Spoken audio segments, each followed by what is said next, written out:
Are you following the Rugby Championship? Stick around, I'll share my insights as the All Blacks found form against Los Pumas at Eden Park. Hey everyone, it's Coach H here. You've found Inspired by Union, the channel where I discuss Southern Hemisphere rugby. Let's dive right in.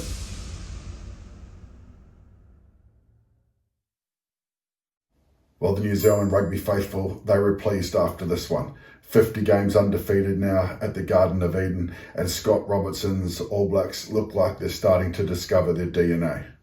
Well, what a difference a week makes. The All Blacks, they played like a team possessed under the leadership of Ardie Savea. They racked up points in this game, and the result was put to bed by half-time. First across the line for the team in black was the fly half Mackenzie. He chased a chip kick, he scored a try and converted. His kicking from the tee, absolutely excellent as the All Blacks looked to head to South Africa. Across the try line was Savea. One try and a captain's knock, an absolute excellent game from him around the field. In the 23rd minute, the ball was swung out to the left-hand edge and power winger Caleb Clark, he got the just desserts as he scored a try at the Garden of Eden.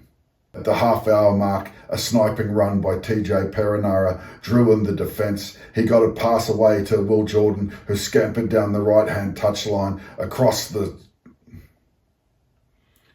around the half-hour mark. TJ Perenara, he sniped to the blind side. A draw pass, Will Jordan in open space, and it was try time. Barrett got himself on the board just before halftime, and the All Blacks went into the break for Oranges at 35 points to 3. The All Blacks forwards, they really rolled up their sleeves in this half. They got to work, they got head and shoulders through the Argentinian defenders. This allowed the team to generate quick ball, and despite the rainy conditions, the All Blacks ball handling was superb. Straight after the break, the All Blacks hit pay dirt as Jordan went in for his second, Mackenzie with another conversion that took it to 42 points. What looked like turning into a blowout, and in all honesty, probably should have. Los Pumas, they rolled up their sleeves, they got back into the fight and played the role of spoiler, which they do so well. A consolation try for Malia in the 71st minute. It was a drawn half, 7 points apiece. I think the key takeaway from the All Blacks has to be the performance of the bench players, that they weren't able to hit the ground running and press on and start racking up the points. For Los Pumas, obviously consistency is the big call for them. We look back to the French series in July. They lost the first one and responded wonderfully to win their second one. Here in the Tour de New Zealand, they got up and won in Wellington, but they weren't able to reach the same heights at Eden Park. So how would I rate the All Blacks after 2 weeks of rugby? I'll be giving them a C. Attitude and accuracy that was required in the first half was evident. However, post-break, they slipped away in terms of creating opportunities and really doing damage to the Los Pumas defensive line.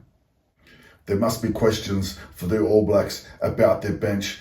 A player for me that stepped up on Saturday was Tamati Williams in the number 1 jersey. Surely he's pressing for that starting spot outright.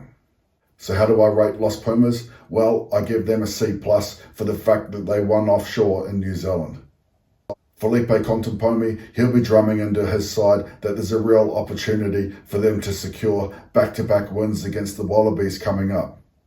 He's got a nicely balanced squad of experience and youth. It's time to see Los Pumas put a real marker in the sand in South America. So a wonderful exhibition of wet weather rugby by the All Blacks across the first 40 minutes of this game. Los Pumas fighting back in the second half as a stalemate, 7 points apiece. I'm Coach H, and you've been watching Inspired by Union.